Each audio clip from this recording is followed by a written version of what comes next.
Donc ici, ce que j'ai fait, si vous comprenez pas exactement encore comment le filtrage fonctionne, je vais faire d'autres vidéos où je vais vous expliquer le filtrage parce que c'est ce qu'il y a de plus important hein, dans cette. J'ai une playlist qui va s'appeler donc Pandas, j'imagine sélection filtrage ou Pandas sélection ou Pandas filtrage, je sais pas encore comment je vais l'appeler, mais en tout cas voilà, s'il y a bien une partie la plus importante, c'est ici. S'il y a bien une chose à comprendre, c'est ça.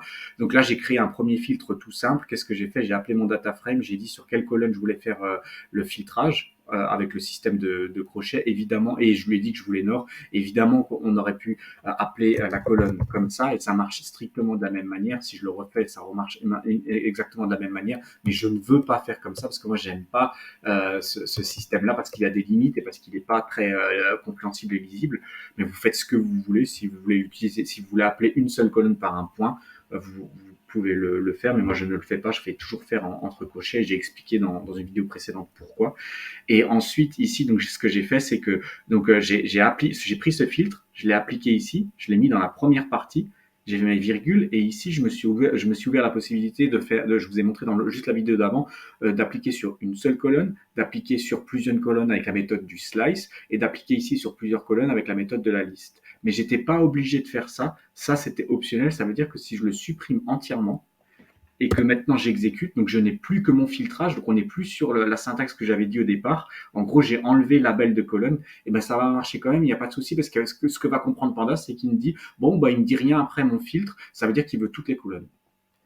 Voilà. Donc on peut le faire comme ça et on devrait le faire comme ça si vous n'avez pas de filtrage à faire sur vos colonnes, si vous voulez garder l'intégralité de la structure des colonnes de votre data frame, mais juste faire un filtrage sur les valeurs. Donc là, en l'occurrence, on voulait filtrer le data frame avec uniquement des vents du Nord. À ce moment-là, on a le droit de faire comme ça et on devrait faire comme ça. Et c'était la même pour le point lock et pour le point iLock plus haut. Si maintenant je vais faire une sélection sur label, si je mets ici par exemple, je sais pas, moi je vais dire de là à là, comme ça, et que je fais la même chose, aussi un slice pour les colonnes. Donc là, j'ai fait un slice sur, sur les labels des lignes et un slice sur les labels des colonnes, mais le slice sur le label des colonnes, j'ai laissé vide.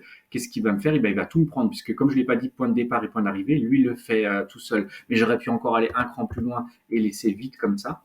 Et j'aurais pu encore aller un cran plus loin et laisser entièrement vide comme ça. Et il va comprendre en fait que ça correspond à la partie ligne et la partie colonne, je ne l'ai pas renseigné. Donc on peut faire comme ça et on devrait faire comme ça. Mais avant, je vous ai bien montré la séparation virgule pour que vous voyez que normalement la vraie syntaxe c'est avec virgule, mais après vous n'êtes pas obligé de la mettre. Et comme ça, vous comprenez pourquoi des fois vous avez un seul élément dans un crochet, des fois vous en avez plusieurs. Si vous en avez plusieurs, c'est qu'il y a une sélection sur colonne qui a été demandée d'être faite. Et s'il n'y a rien, ben c'est parce qu'en fait on n'avait pas besoin de l'intégrer, on n'avait pas besoin de faire une sélection, on voulait garder l'intégralité des colonnes. Et donc pour iLock, c'est la même. Hein. Si maintenant pour iLock, je dis que par exemple je veux une liste avec les labels 0, 150 et 300, si je fais ça et que je ne mets rien derrière, absolument rien, et ben il va me mettre toutes les colonnes et il va uniquement me faire ma sélection sur les lignes en iLock. Donc on va attendre. Qu'est-ce qu'il me dit? Ah oui, pardon, je suis allé trop loin. 300, il n'y avait pas 300 lignes, donc je vais faire 56 et 63 par exemple. Excusez-moi. Et donc voilà, là, ça fonctionne comme ça. Donc vous comprenez l'idée. Donc on va faire comme ça. On va dire bon bah on a juste besoin du filtrage sur les vents du nord. Donc je le refais. Et là on voit une erreur. Qu'est-ce qu'il dit? Il dit qu'il peut pas le faire avec le système iLock. Donc si c'était une question que vous vous posiez, la réponse est oui. Ça ne marche qu'avec le point lock. C'est pour ça que j'ai bien précisé point lock. On peut le faire avec le point lock. On pourrait potentiellement le faire avec le crochet, mais sous condition. Mais en tout cas, ça ne marche pas avec le iLock, puisqu'il lui, il attend des nombres entiers avec iLock, tout simplement. Donc un filtrage là, le filtrage que je vais lui donner, c'est tout ça. Il n'y a absolument pas de nombre entier là-dedans. Donc c'est pour ça qu'il ne comprend pas. Donc ça ne marche qu'avec le point lock. Donc là, je vais le faire. Et j'aurais pu faire exactement la même chose ici, en m'épargnant le point lock. Donc, j'enlève et je fais la même chose. Hein. Je crée mon data frame. Normalement, ouverture de crochet, c'est pour mettre des colonnes, donc des noms de colonnes, donc soit une ou plusieurs. Et là, en fait, ce que je fais, je peux lui mettre un filtrage dedans. Donc là, on va se dire, tiens, pour là, c'est un peu le bordel, parce qu'un coup, c'est des colonnes, maintenant, c'est un coup du filtrage, mais ça fonctionne, en fait. Ça fonctionne. Ça fonctionne comme ça, et exactement ici, de la même manière. Donc, vous allez me dire, bon, alors, plutôt utiliser ça, ça va plus vite puisqu'on n'a pas besoin de mettre le point lock.